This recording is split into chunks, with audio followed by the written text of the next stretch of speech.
Barakatah Yahweh, Barakatah Yahweh Shai, Barakatah Yahweh, Barakatah Yahweh Shai, Barakatah Yahweh, Barakatah Yahweh Shai, Kal Halayim La Yahweh, Bahashem Yahweh Shai, Bahashem Rakak Wadash. Double honors to the apostles and elders at Great Millstone, and peace and blessings to the Akim, teaching this word about the Mayam Wa'amath. That's a sincerity and truth, you know. And just like the apostles and elders, the apostle Tahar made a statement. This is why we call you the devil, in response to a CNN interview where they was asking, what's the beef? Why are we so mad, you know? And Apostle Tahar pretty much gave the dead set answer. It's because you're the devil, man. And this is why we call you the devil. So, you know, it's pretty much sparked the spirits of many brothers teaching this thing, man, to come through all different angles. You know what I'm saying? The brother Sha'ar went into being covetous. That's why we call you the devil. You know, the Elder Yashawamba went into the whole transhuman thing, you know. I've seen brothers go into abortion and all these things, all these schemes that the self-proclaimed white man, you know what I'm saying? Because he's self-proclaimed. The Lord gave you the nationality of the Edomite. You see? Esau, Edom is your nationality. Mount Seir, Idumea. You see? The mystery of iniquity. You know what I'm saying? All these things, the border of wickedness, apply to the self-proclaimed white man. And he self-proclaimed himself as white back in the 1600s, man. You know? People were not categorized by color up until the 1600s. The mid-1600s up until now. That was not a thing in the earth. Okay? So that's another reason why we call you the devil. Because you took away everybody's nationalities and made them either your own nationality, or you just distorted who the people are truly, you know? But what I want to do is I want to play this video because the Apostle Elder Gabar, he was dead set on point, you know? And I'm using Elder Yashawamba's video to get the clip that I made, to get the clip that I need to make my point, because this is what the Apostle Elder was talking about. You know what I noticed when we really sticking it to Esau through the scriptures? The scoffers, they don't say much. They don't say anything. And this is the way you're supposed to teach. You make a statement, then you back it up with a statement. Because I'm looking at the comment board. Now, before we're talking about other things, the scoffers were talking shit. But when we go into Esau and we're insulting them, and then we're bringing the scriptures, using it to insult them, they don't say shit. They don't say nothing. All right, Shalom. You see? They don't say nothing when we get to truly going in on the self-proclaimed white man, because at the end of the day, the truth is the truth. And when you know who's responsible for all these atrocities and all this calamity in the earth, it's only one way you can go. It's only one nation of people that you can attribute that to, man. Right? And the Lord is very specific about who Esau, Edom is. You know what I mean? But I want to come from the aspect of Monsanto, you know, the food industry. This is why we call you the devil, the self-proclaimed white man, Esau, Edom. The reason why we call you the devil is because you created Monsanto. All right?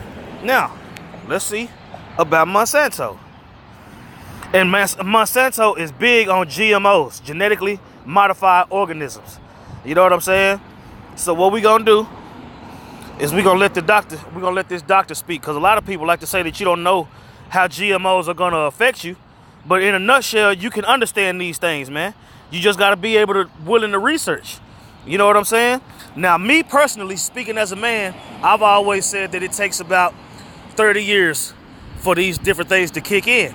The reason why I say that is because I was born in 79, meaning I was an 80s baby. You know, back then, they were starting to get the mothers to use powdered Similac and all this type of stuff instead of breastfeeding. You know what I'm saying? And then all the different shots that you have to take and all the different foods that you eat. You know what I'm saying? We grew up eating McDonald's and Burger King and Taco Bell and all these different things, right? So now, if you notice, whatever camp you in, whoever the oldest brother is to whoever the youngest brother is, all of them starting to have the same ailments. You know what I'm saying? Around the ages of 27 to around 32, you start to notice in your body breakdown. And just me speaking as a man, that's my opinion on how long it took powdered Similac and McDonald's and all these things to break your body down. Because you got to keep in mind, back in the day, The oldest man, Methuselah, he was 960 some years old. You know what I'm saying? Then it went down progressively to the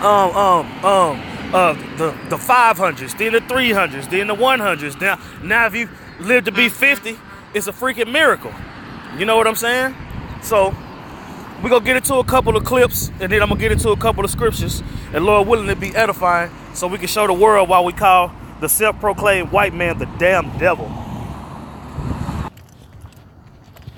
You know, Anthony, I get tons of emails all the time, and I'm sure you do too, and people are saying, well, look, we know the GMO thing is so bad, and, you know, sometimes we have to go out to restaurants and eat, and sometimes we're exposed to it. I mean, we can't constantly just shut our family off from it. And they say, what are we supposed to do? How are we supposed to detoxify our body? How are we supposed to stop the damage? Even when we stop eating GMOs, how are we supposed to get that out? How are we supposed to repair our body? And I think it's a good question, because all of us at some point in our lives have consumed GMOs, whether we know it or not.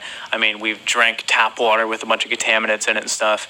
And, well, you're Dr. Detox. You're the literal expert on detoxing. I mean, you're the guy I go to when I want to talk to about certain health, problems and detoxing and stuff. So they have their answer in you. So tell us how we can detox GMOs, or specifically detox out the danger and damage of the GMOs.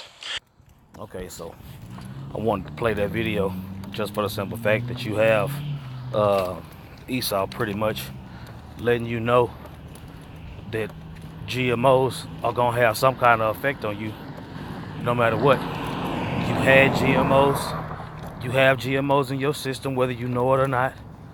You see? And this is why we say that you're the devil, man. This is why we call the self-proclaimed white man the devil that the Bible speaks of, man. Because when you go into the word devil, it goes into the deceiver, man. And he lies about everything, man. He tells you that plants that are helpful to your body are poisonous. You know? He tells you that he can make a tomato, or he can make different fruits and vegetables better than the Most High can. You see? And when he was given the earth, this is what he did with it, man. This is what he did with it. Totally destroying it in the form of the food that we eat, man. You see? Everybody, obesity, everything is double meat, triple meat. You know what I'm saying? You can get a triple meat burger for $5, but you're spending $17-18 on a salad. You see? And whether you're trying to eat healthy or whether you're eating fast food, it's all GMO. It's all garbage, man. You know what I'm saying? And this is why we call you the devil. Now, let's see. I got a couple scripts. Let me see. Let me get that. What was that? Job. All right. Job 9:24 says, "The earth is given into the hand of the wicked. He covereth the faces of the judges thereof. If not, wherein who is he?" You see? And that's going into the Edomites, man.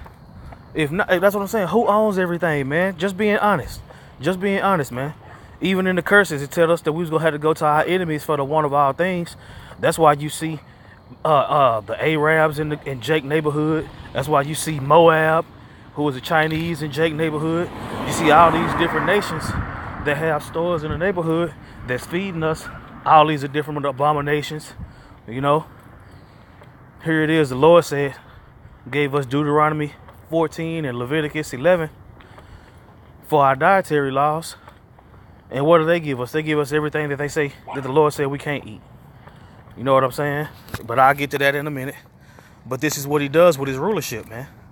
And this is why we call him the devil, man. You see? It said, if not, where and who is he? Scriptures, the curses say we was going to have to go to our enemies for the want of all things. So for our clothes, you know what I'm saying? For our clothes, they give us mixed fabric.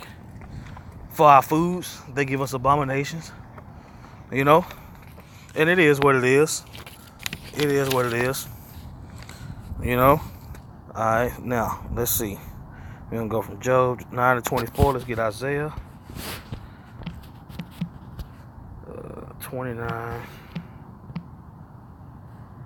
and 16. This is what he does with his rulership, man. Now, see, the Lord promised us that when he delivers us, he's going to put the law, statutes, and commandments in us so we can never go off again.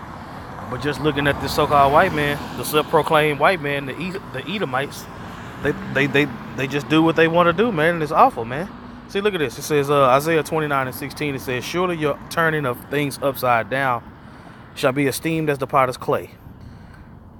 For shall the work say of him that made it, he made me not? Or shall the thing framed say of him that framed it, he had no understanding? See, so that's what I'm saying. The Lord put the Spirit on him to turn everything upside down. You see, so that we can see how not to rule. So we can see the behavior. When the Lord put the law, statutes, and commandments in place, it was for the behavior of the Israelites to rule the earth. You see, Esau don't use those. The Edomites don't use those rules. They do what they want to do, man. You see. All right. Now let's get Leviticus 26.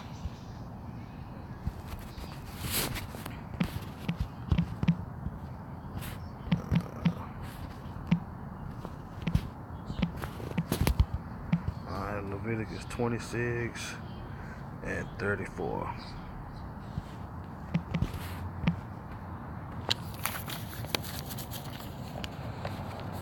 All right. It says, then shall the land enjoy her Sabbaths, as long as it lieth desolate, and ye be in your enemies' land, even then shall the land rest and enjoy her Sabbaths. You see, what does Esau do? That's what I'm saying. See, according to that law, you're supposed to till the ground for 6 years and then let it rest after that. Move on. And then after that year, you can come back and continue to till the ground. You let the land rest. What does Esau do? He digs and digs and digs and digs and digs. You know, and the more you dig, the less the ground is going to give you. Therefore, he has to make his own vegetables and fruits and trees and all these different things. He comes up with his own seed. You know what I'm saying? He comes up with his own seeds, which is a direct violation of the Lord.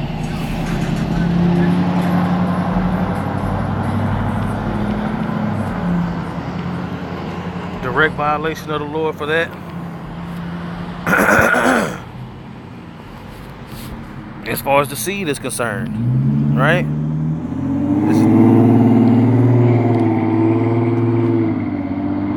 This is Deuteronomy chapter 22, verse 9. It says, thou shalt not sow thy vineyard with diverse seeds. You see? Lest the fruit of thy seed which thou hast sown and the fruit of thy vineyard be defiled. All right. Now, what what this food do? Now, Monsanto. This is what we're gonna focus on, because Monsanto is huge in the food industry.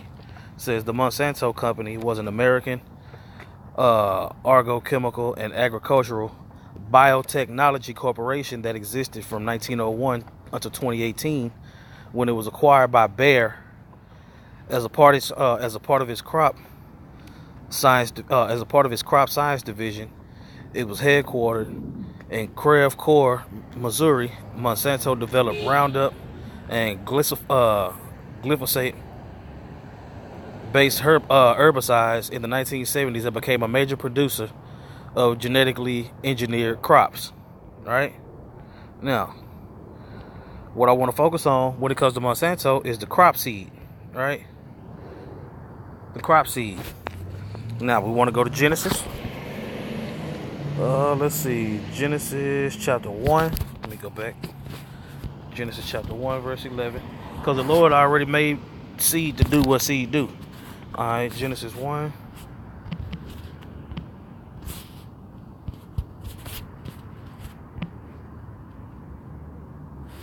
All right. Genesis 1 and 11, it says, and the power said, let the earth bring forth grass and herb yielding seed, and the fruit tree yielding fruit after his kind. Meaning an apple tree.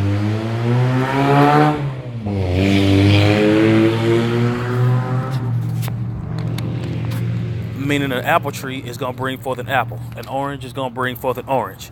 You see, cherry brings cherries. Watermelon brings watermelon. So whatever the seed is going to bring forth that fruit. Now the ground may change it, you know.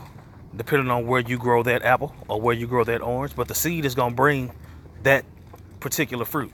That's what the scripture's saying, right? So now we have that established. What does this guy do? All right, let me see. A seed is an embryonic plant enclosed in a protective outer covering. The formation of the seed is part of the process of reproduction in seed plants. The spermatophytes,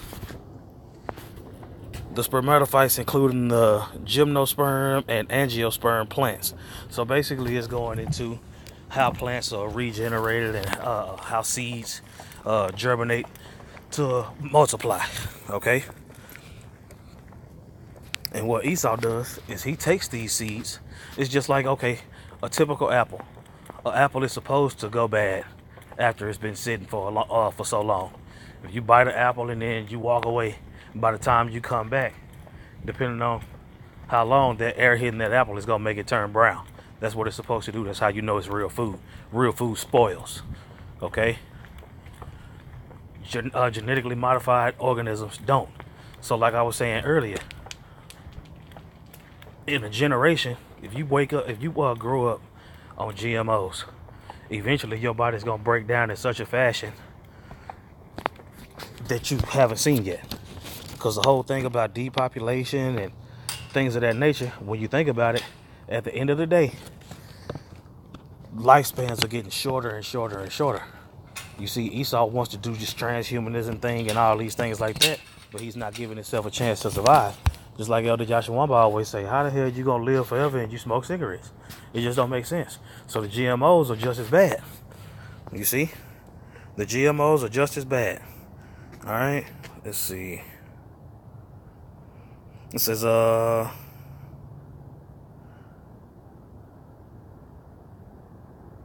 seeds have been an important development in the reproduction and success of gymnosperm and angiosperm plants relative to more primitive plants such as ferns, mosses, and liverworts, which do not have seeds and use water-dependent means to propagate themselves. Seed plants now dominate biological niches on the land and forests and grasslands, both in hot and cold climates. The term seed also has a general meaning that antedates the above. Anything that can be sown, example given, seed, potatoes, seeds of corn or sunflower seeds. In this case, the sunflower and corn seeds, what is sown is the seed enclosed in the shell or husk, whereas the potato is a tuber. So basically they changing the whole germination process. You know, it wasn't good enough in their eyes the way the Lord made it, so they want to create their own. You see? And that's not good according to the law, which the law don't apply to them, but it just goes to show you that they're totally adverse to the law. You see what I'm saying? And let's get Ezekiel 4. Yeah. Matter of fact, yeah, let's get Ezekiel 4 and 10 real quick.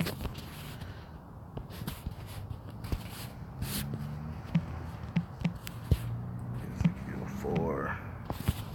Yeah, there we go. Let's go there.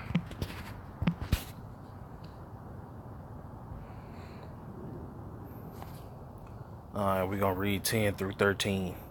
You know, this is Ezekiel. The Lord gave Ezekiel a vision of how the food was going to be. You know what I'm saying? Gave him a glimpse into the future to see how the food was going to be. And basically, he equated it to man shit. We was going to be eating shit. That's why you have these articles about recall from recall from ground beef because it had poop in it. You know what I'm saying? It's a certain amount of poop they can put in chocolate and all these. That's what I'm saying. Really? That's what I'm saying. That's just not. Why would you put feces in anything that you want to eat? Anything that you want the people to eat? You see? And this is why we call the so-called white man, the self-proclaimed white man, the Esau, Edomite, the devil, man. Only a devil would shit in your food, man. You know, tell you you're eating healthy and shit, you know. It says, and thy meat which thou shalt eat shall be by weight 20 shekels a day from the time from time to time shalt thou eat it. You know what I'm saying? See, back in the day, we didn't eat meat every day. It wasn't no thing for us to just eat vegetables and eat pulse or whatever. You ate meat on certain occasions. You eat meat on the Passover and certain feasts and things like that. But it wasn't an everyday thing because it wasn't, it wasn't pushed like that like it is now. Everything is just meat. For meat. As soon as you wake up in the morning, it's meat. In the middle of the day, your snack is meat. Your lunch is meat. Your dinner is meat. And you don't give your body a chance to digest anything, especially you're not even eating real food. You see? And we're gonna get back into the animals too.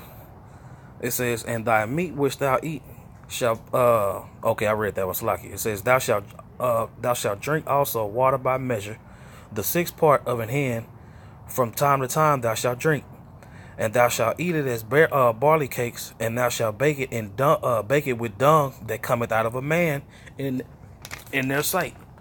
You see? Man's dung in the food. And that's happening today, man, because it was prophesied, man. And he told Ezekiel to eat some.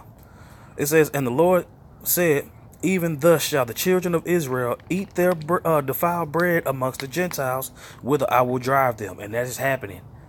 That the Lord made good on that promise, man. Look at the way they treat us, man. Look at what we eat, man. It's ridiculous, man. You see? All right, let me go back to Genesis real quick. Genesis 27. You know what I'm saying? Because Esau was so mad about giving up his birthright, man. He made a vow that he was going to slay his brother Jacob, man. You see? Don't know Moabite, who is a Chinese, owned Monsanto. You know? The Edomites, that's who owned Monsanto. Alright, 27 and 41.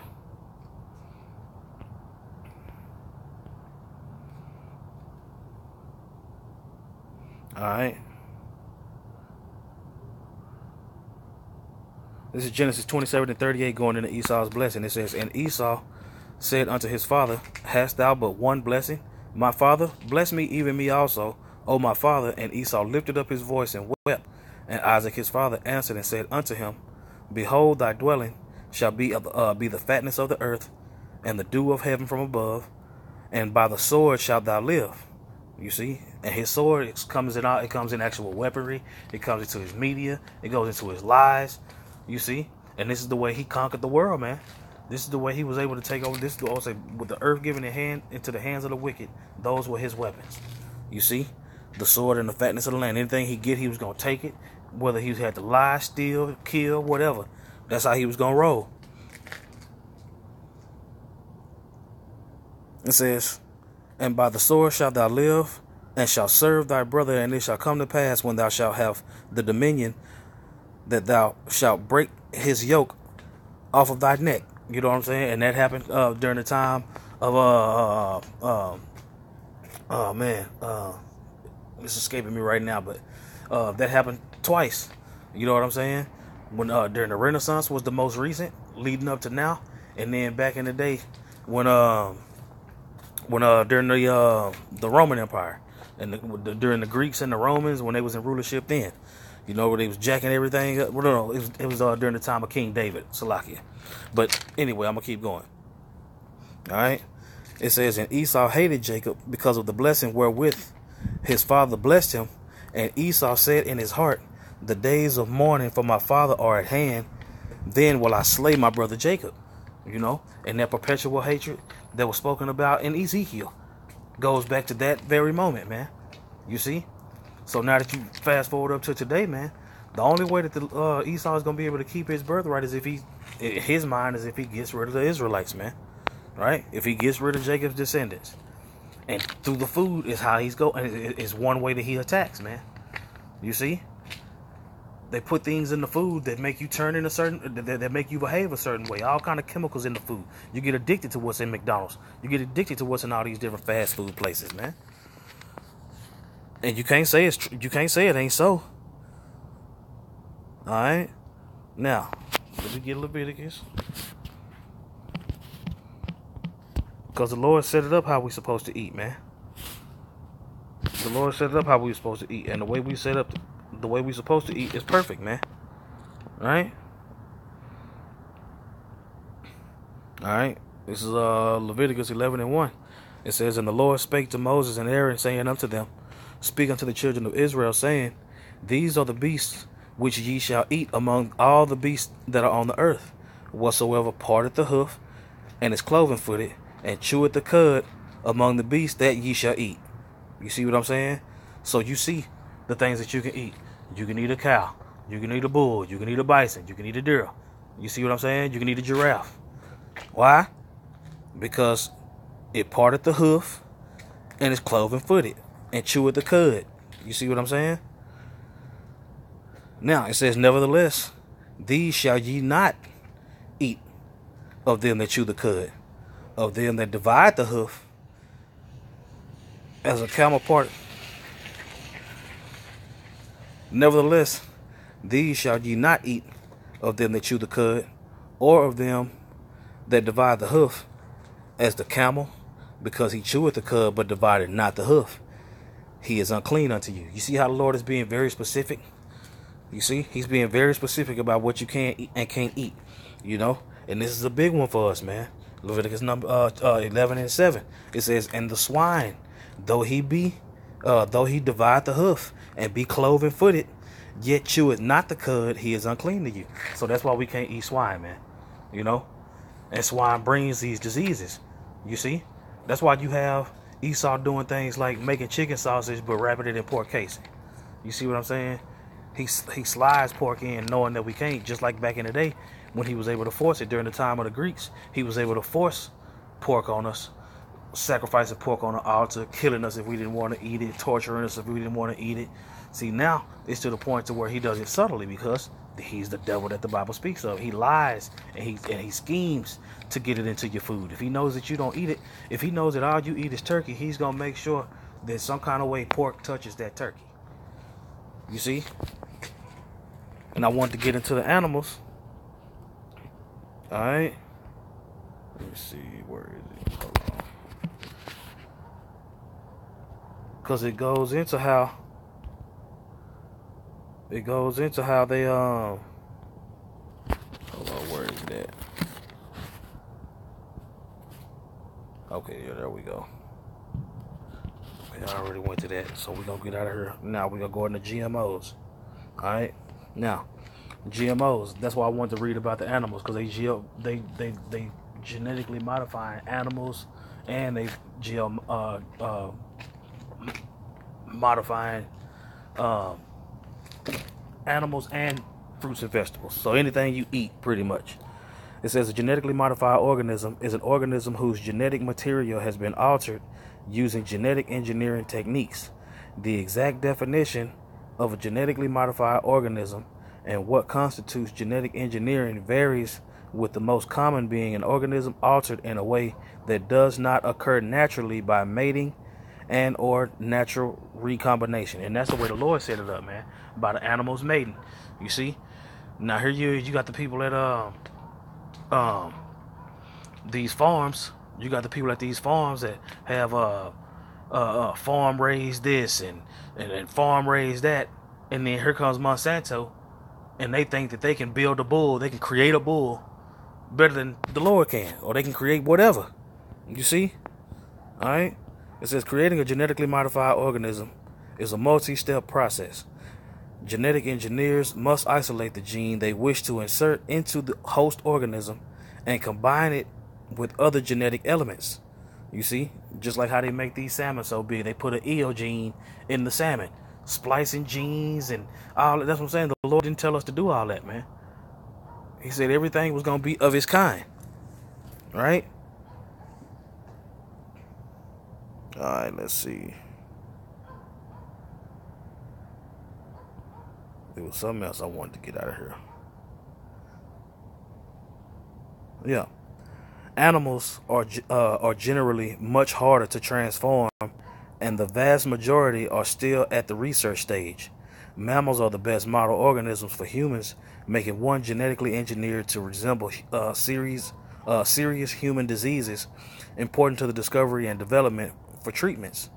Human proteins expressed in mammals are more likely to be similar to the natural counterparts than those expressed in plants and plants or other microorganisms.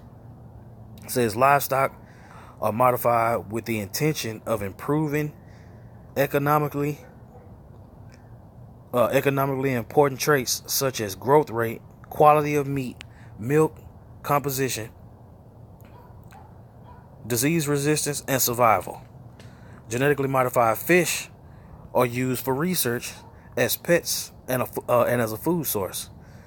Genetic engineering has been proposed as a way to control mosquitoes, a vector for many deadly diseases. So all these different things they're trying to genetically modify. Why are they trying to genetically modify these things, man? Why do you need to genetically modify a mosquito or a bee or a fish? You see? But the thing is, just like I was saying earlier, when it came to Similac instead of breastfeeding, it's gonna be a difference in the way you grow up. You see? So eating fast food versus fruits and vegetables, you see the difference, and you grow up. In about 30 years, your body starts to break down.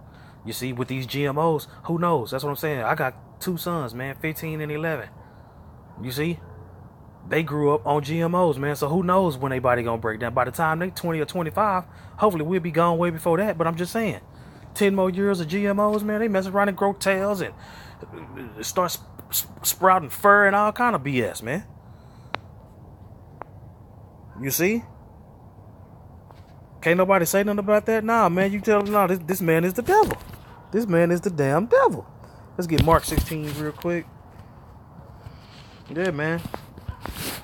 The Lord told us that we were going to be in this position, man.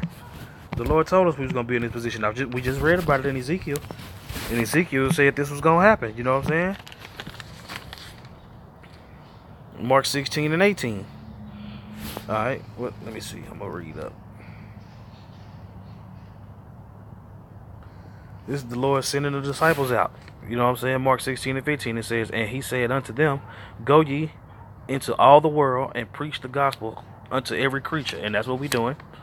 It says, he that believeth and is baptized shall be saved, but he that believeth not shall be damned. Right? It says, and the signs shall follow them that believe. In my name shall they cast out devils. They shall speak with new tongues. They shall take up serpents. And if they drink any deadly thing, it shall not hurt them. They shall lay hands on the sick and they shall recover. And you see in that too, man. Because shit, we ain't just the pictures of health. But we're in a position now to where the Lord's giving us all these things back, like the herbs and the stones and the oils. You see? And we slowly bringing ourselves back. You know what I'm saying? The Lord didn't give us Oxycontin, man. The Lord gave us he gave us aspirin. You see? And Monsanto is huge in this game, man. Monsanto is so huge in the game that the owner, matter of fact, let me let you see who owned Monsanto. Yeah, let me let you see who owned Monsanto. Who created Monsanto? Okay, see, John Francis Queeny. You see? John Francis Queeny. Edomite. Alright. Says he was born in 1859, died in 1933. He was a businessman, founded Monsanto Chemical Works. That's what I'm saying. Monsanto Chemical Works, man. Chemicals don't go into food, man. That's what I'm saying. Back then it was just salt and ice, cold, preservation. You know what I'm saying? Alright, let's see. Alright, he started out with $5,000 and ended up being what you see as Monsanto today. I'm not going to waste too much time getting on him. I just want you to see that he was an Edomite. You know what I'm saying? This is him right here. That's Monsanto. You know what I'm saying? That's Esau. That's Edom. You know what I'm saying? That's Cain. That's the serpent. You know what I'm saying? That's the serpent in the garden. That's Cain. That's Esau. That's Edom. You see? This is why we call the white man the devil, man. The self-proclaimed. I'm gonna say that again. The Lord didn't say he was white. The Lord said he was wicked. You see? The Lord didn't say he was white. The Lord said he was red. You see? He said he was gonna give the earth into his hands for a certain point of time, and then that time was gonna end. We are living in that time. So with that, I want to give all praises to Yahweh, Ba'ashem, Yahweh Shai, Ba'ashem, Rakak Wadash. Double honors to the apostles and elders of Great Millstone, And peace and blessings to the elect. Shalom.